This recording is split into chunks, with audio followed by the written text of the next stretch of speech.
Hi everyone. So in the last previous weeks, we already learned about Ricardian model and Owen model.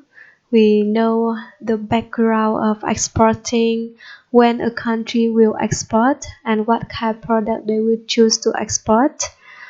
So after they decide to export that products, how can they communicate with each other? For example, I'm Vietnamese and I want to work with a Japanese. We don't understand each other. How can we communicate with each other?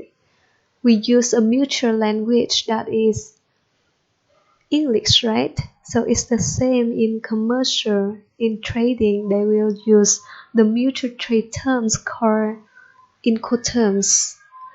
And that's why today I will teach you the mutual language in commercial, in trading environment called Incoterms, and the reference for your uh, for more detailed information you can read in Incoterms 2020.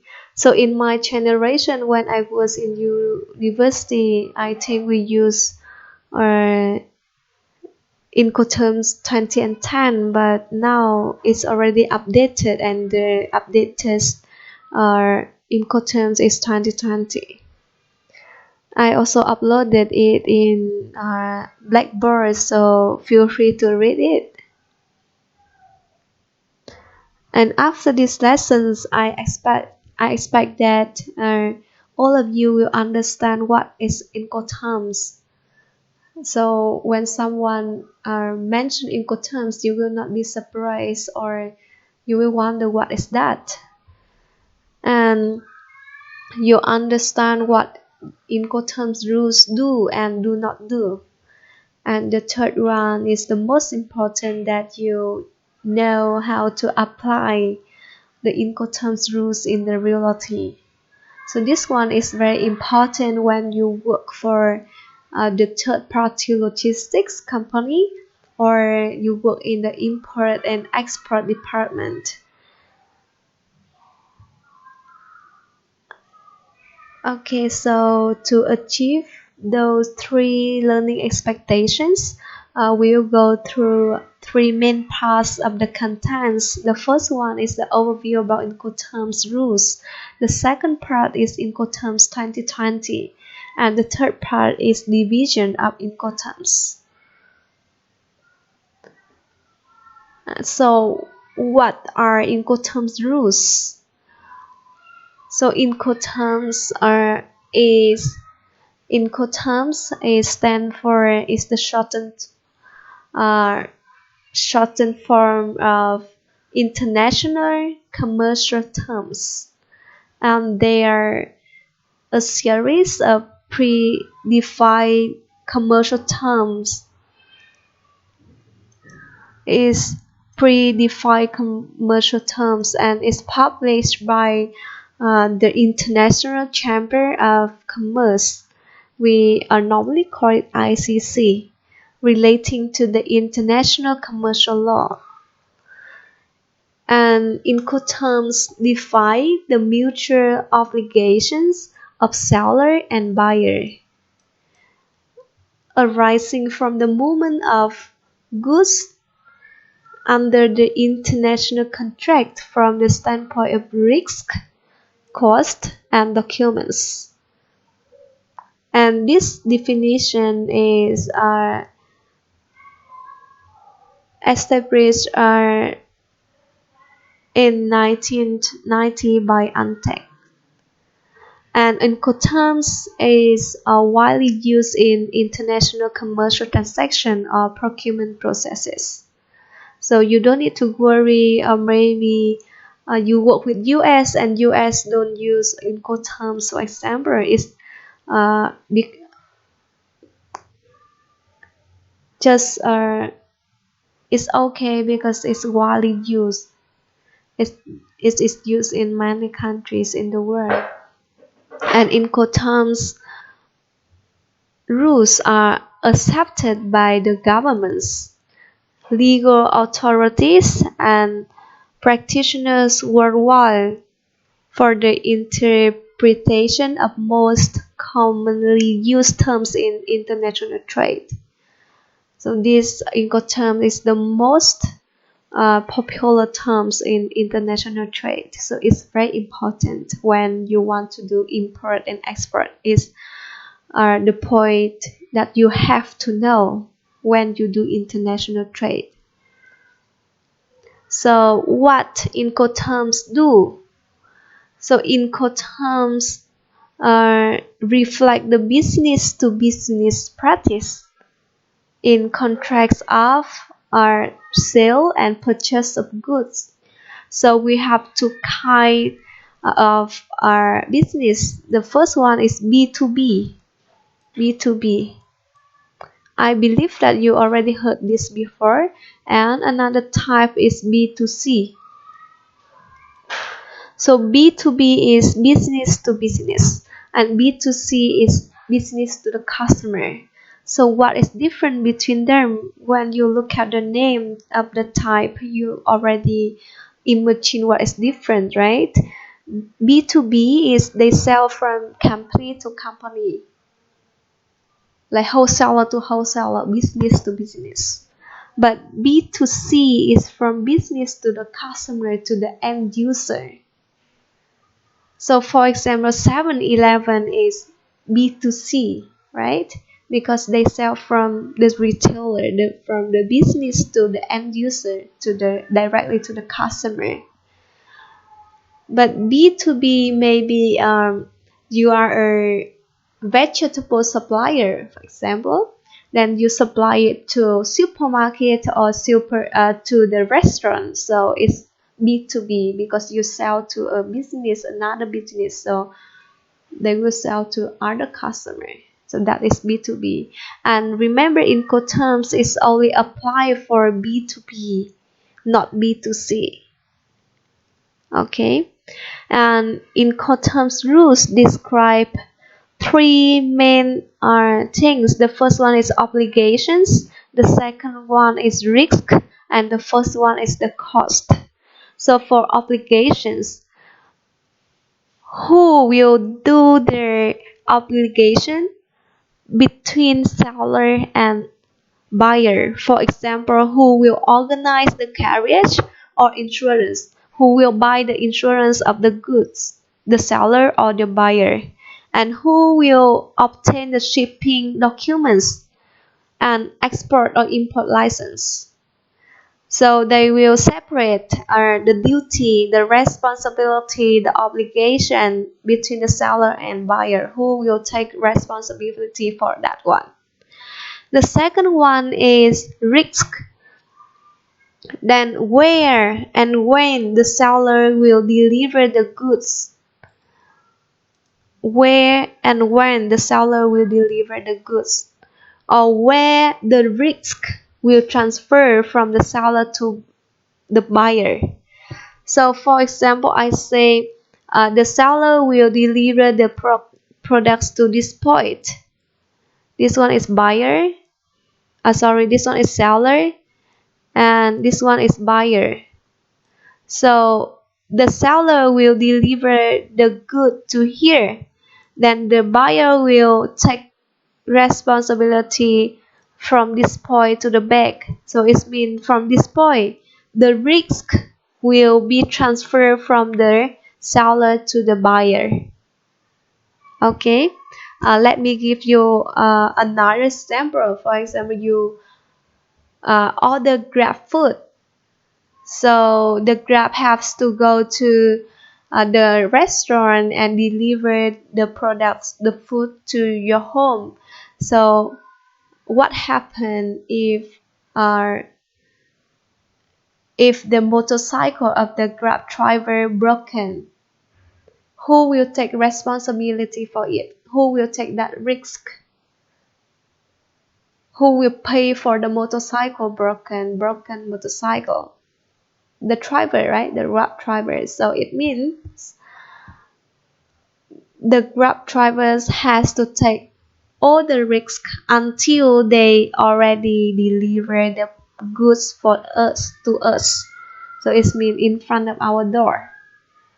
Okay, And also Incoterms rules will describe the cost. Which party will be responsible for which cost? Who will pay for the cost? For example, transportation cost or packaging cost or loading or unloading cost and checking or security related cost. So those are things that Incoterms rules describe will do. So what things that Incoterms will not do? So Incoterm is no substitute for a contract of sale. So the contract of sale will include the Incoterm rules. However, Incoterm cannot be the substitute for the contract. Okay, please remember that point for me. And Incoterms rule also don't deal with the transfer of property, title, ownership of the goods sold. So they only take responsibility for the cost, for example, or for the risk. However, the title, the ownership of the products is the same.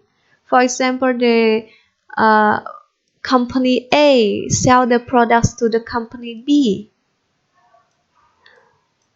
and maybe they hire some transportation company, third-party logistic company C to help them deliver, export the products. However, if the ownership of the good is company A, is always belong to company A, the ownership. Okay. And the Incoterms rules do not deal with the following matters. For example, the specification of the goods sold.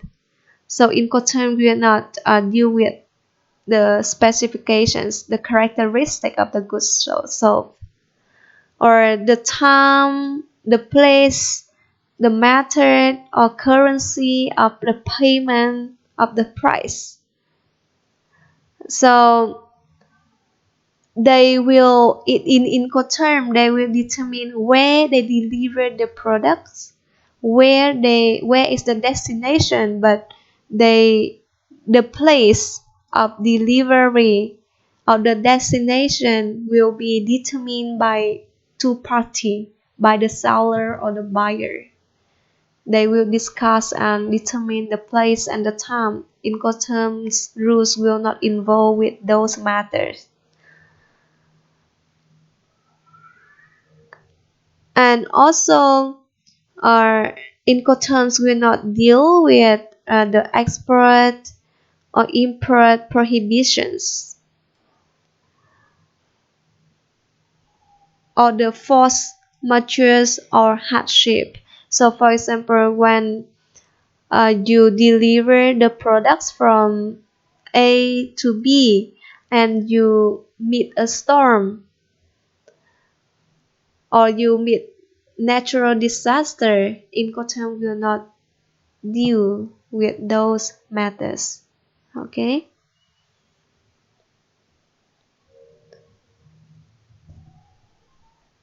So if how can we write, how can we represent the Incoterms in the contract?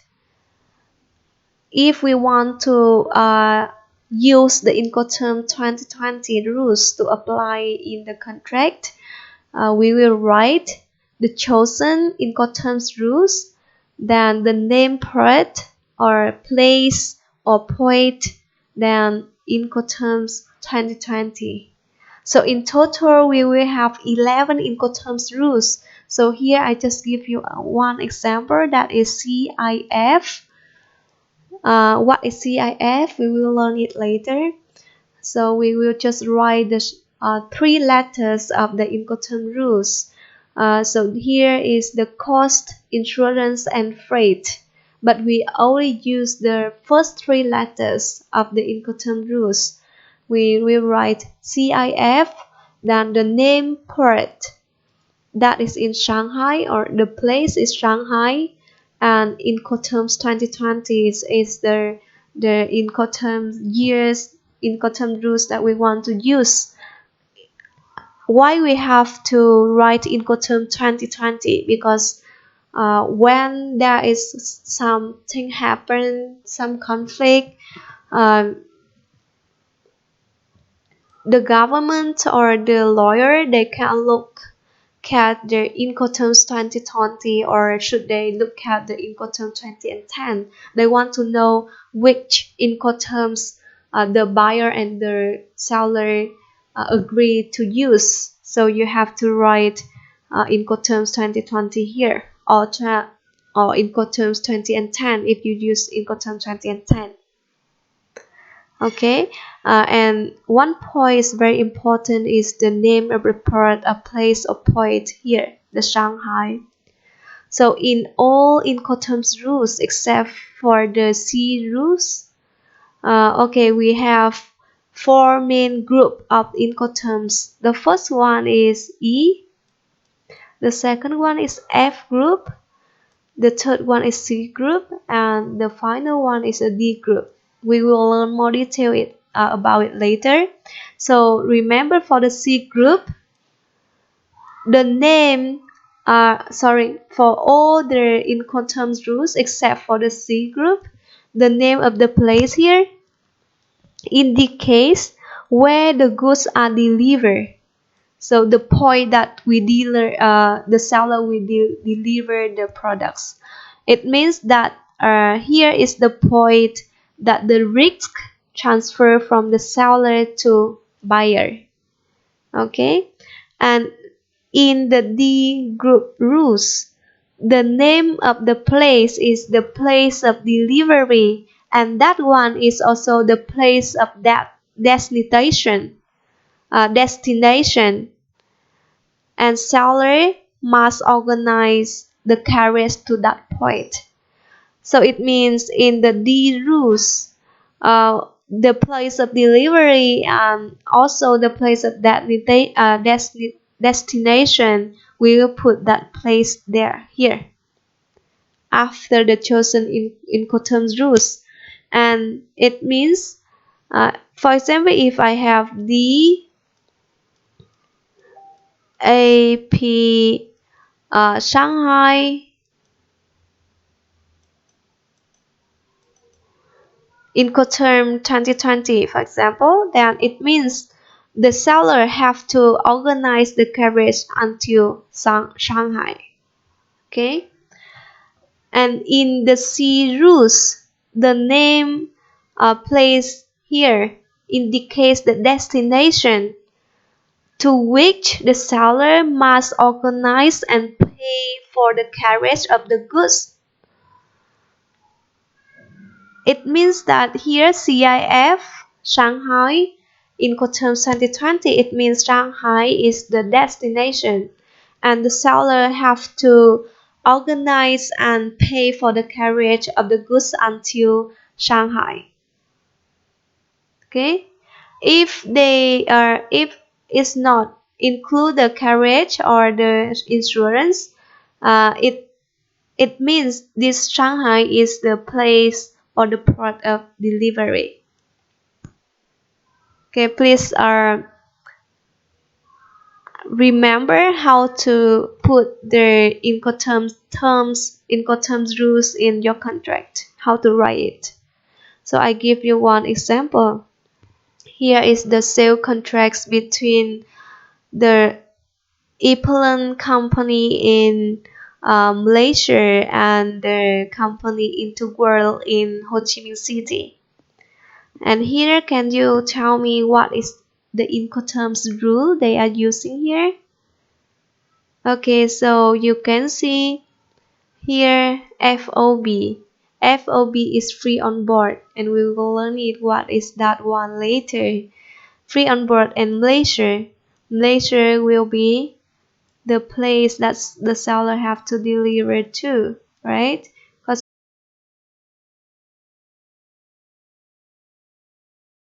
it means that the risk will transfer from the seller to the buyer at Malaysia port.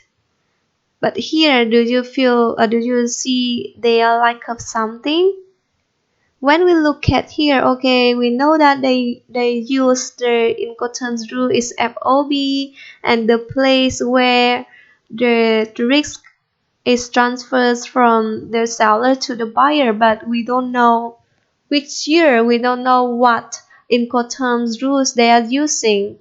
We don't know if it's Incoterm 2010 or 2020 or 2005, right? So we need to clarify that here. I guess is 2010 because it's the date is 2014. But when you work in the company, please remember from me, this is very important. Please input the year of like what version of Incoterms you are using, because the version will be changed, and nothing will happen if you don't have any problem with this pack of products. However, if you want to go to the court, you want to talk to the lawyer, with this one they cannot help you solve your problem. So please be careful. Okay. Then now we will go to more detail to each Incoterms rules. So totally we have 11.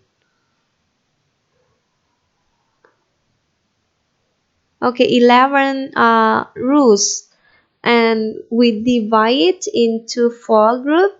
First one is E group, second one is F group, the next one is C group, and the next one is D group. So please remember we have 11 terms and 4 groups. And from E to D, the responsibility of the seller increase from E to D, and the responsibility of the buyer uh, decrease from E to D. So it will be easier for you to memorize, because if we work in this like import export department, you have to memorize it so you can work faster. So let me remind you again, from E to D, the responsibility of the seller increase and responsibility of the buyer decrease. So in general, but how it changed, we will just go through one by one. Okay, and we will consider 3 main things. The first one is the cost or the fees. Who has to pay for the cost, and who will take the risk, and who has to take responsibility for insurance or the freight or something. So we will look at each group. So the first one is the E group, and it's lucky for you because the E group has only one rule, that is X word, and it's EXW. And here in group E, the seller will make the goods available to the buyer at the delivery point indicated by the seller. So the delivery point is dependent. The delivery point depends on the seller. The seller will tell the buyer where to take the products. And the seller will not oblige either to custom or export clearance, and does not bear any risk or cost of loading. So normally, in export rules, the buyer has to go to the seller manufacturer factory to take the products. So that in the E group, the responsibility, the risk, and the cost mostly belong to the buyer. Okay, so they only have one term, that is ex-words, and after the ex-words you will insert the name of place of delivery, and this one determined by the seller. So for example, when I export the products, I choose ex-word Hải Phòng port.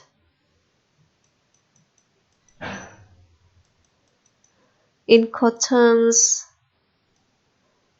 2020. So what does it mean? It means that the buyer has to go to the Hải Phòng port to take the products, and me, the seller, just need to deliver my products to the Hải Phòng port so that the customer will take it from Hải Phòng port.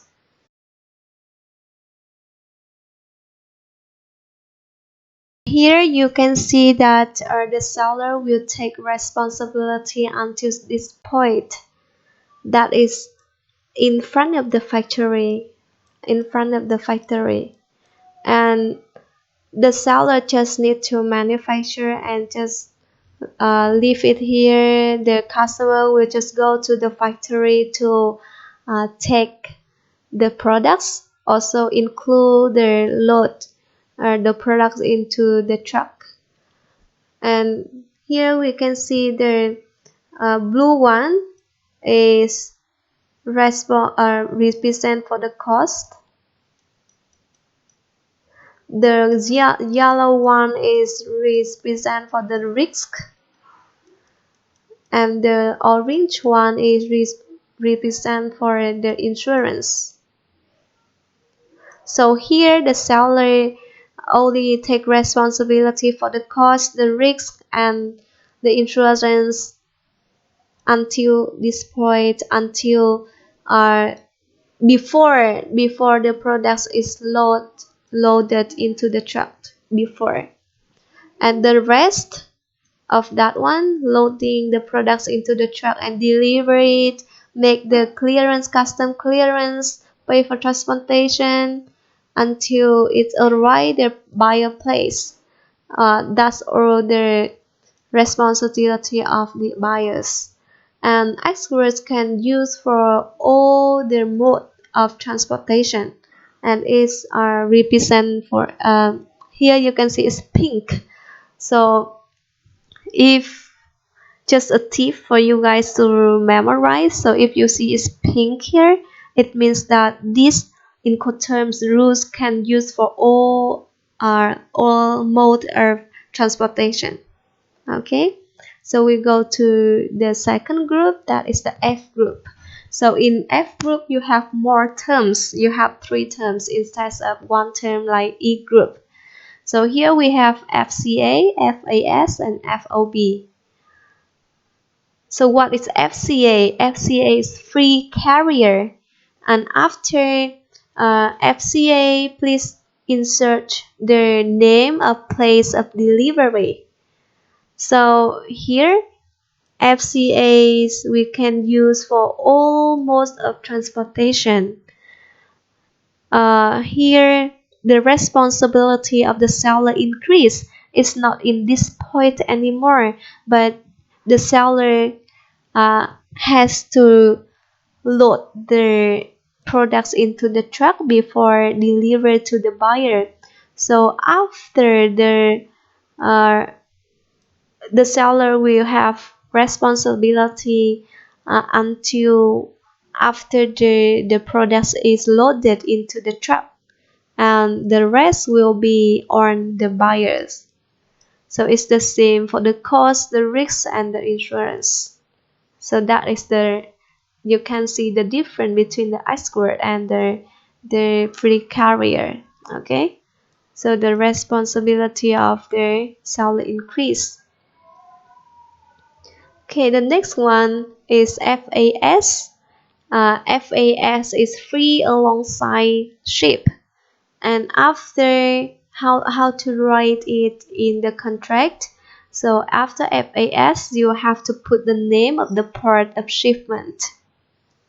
Okay, and here you can see is blue. It's not pink anymore. So what is blue here mean?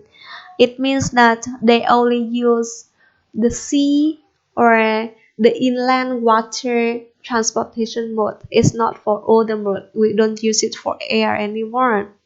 And here the seller take responsibility for the cost, the risk, and the insurance until the port is not loaded in the ship, but until the port, until the product is shipped to the port place before they are loaded into the ship.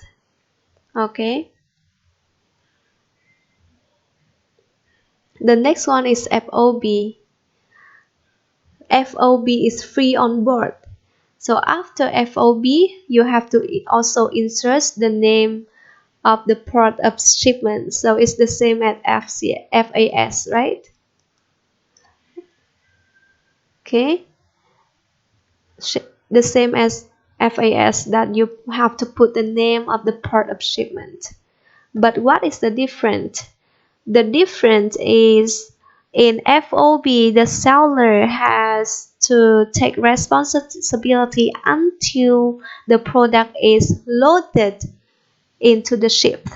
Before FAS is until here, right? FAS before the product is loaded. But for FOB, the seller have to take responsibility until the product is loaded into the ship. And here FOB also blue color here. So it means FOB is only used for sea or inland water transportation mode. Okay, we go to the next group, that is the C group. And in C group we have more terms of Incoterms. We have 4 rules of Incoterms, that is CFR, CIF, CPT, and CIP. So for E group we only have 1 terms. For F group we have 3 terms, and for C group we have 4 terms. Okay. And CFR, what is CFR? CFR is the cost and freight. So they take 1 letter from the cost and 2 letters from the freight. And here after CFR you have to insert the name of the port of destination. Okay. So here you also see is blue color. So it means CFR is also only used for sea or inland water transportation, water transportation mode. And here we can see the difference, that is the responsibility for the cost. The seller has to pay for the cost until the product is landed in the buyer port. Okay, here is the seller port. For example, I just say here is Vietnam and here is Japan. Okay, so the seller has to pay for the cost until the shipment arrive their Japan port. However, for the risk and the insurance, the seller only pay same as FOB. They only take the risk and the insurance, buy the insurance until the product is loaded into the ship in Vietnam port. Okay, so this is the difference of CFR and FOB, because in CFR they have to pay for the freight from Vietnam port to Japan port. Okay, that is quite easy to understand. Okay, and the next one is CIF. CIF is cost, insurance, and freight. The difference between CFR and CIF, you can see that CFR is cost and freight, and CIF is cost, insurance, and freight. So the difference between them, of course, is insurance. It means for CIF, the seller have to pay more for the insurance. So also same as CFR, CIF, you have to insert the name of the port of destination. Okay. So what is the destination? It means here, the Japan port. It's not the Vietnam port anymore.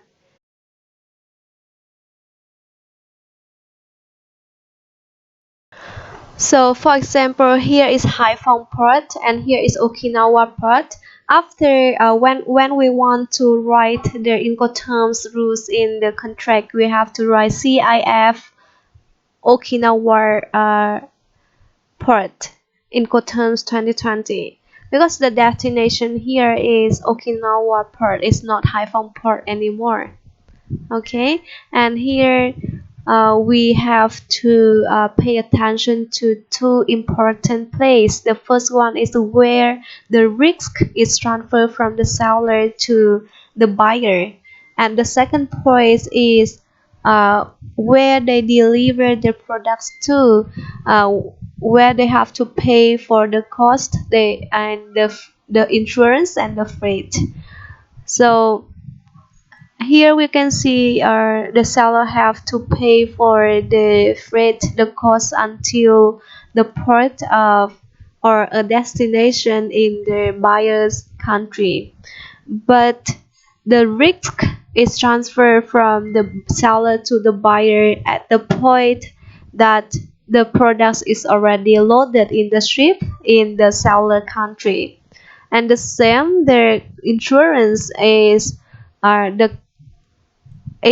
the seller until their destination or the port of the buyer country. And here you also can see what color is it. It's blue, so it means CIFs only used for sea or water and inland water transportation mode. Okay, and the last term of C group is CPT. So CPT is carried paid to. So after the CPT, you have to insert the name of the place of destination. So here, what is the destination?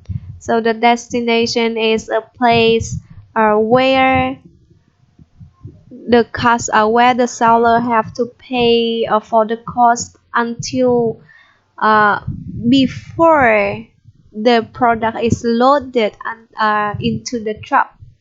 So the seller have to pay for the cost to deliver the products from the seller factory until uh, the place is set in the buyer country before they load the products into the truck. Okay. However, they only uh, the seller only take the risk until the product already loaded into the truck in the seller country, and also the insurance. They only pay for the insurance until here, until the products are loaded into the truck, and they will not take responsibility for the insurance. They from this point to the buyer, they only pay for the cost, but however they are not sure, they don't make sure that the products will landed here, will arrive here safe and sound. And here we can see this is pink. So CPT can use for all the modes of all the mode of transportation. Okay. Oh, okay, we still have one more, that is the extension of CPT, that is CIP. So CIP is carriage and insurance paid to. Earlier CPT is carriage paid to. So the difference between CPT and CIP is the insurance. And also same as CPT or other C rules, you have to input their name, place of destination. Okay, so the same as CPT, the seller also have to pay for the cost from the factory in the seller country until before the product is loaded into the truck in the buyer's country. Okay. So I go back with Vietnam and Japan again. So the seller have to pay for the cost from the factory in Vietnam until Japan before the product is loaded in the truck in Japan. And the difference is here the insurance they have to pay for CPT, they only pay for insurance until this point, until the product is loaded into the truck in Vietnam. However, when we use CIP, the seller have to buy the insurance for the products until this point, and until before the product is loaded into the truck in Japan. Okay, but for the risk it's the same. That is the risk is transferred from the seller to the buyer after the product is loaded into the truck in Vietnam in the seller country. And here CIP is same as CPT, that the CIP can be used for all the mode of transportation.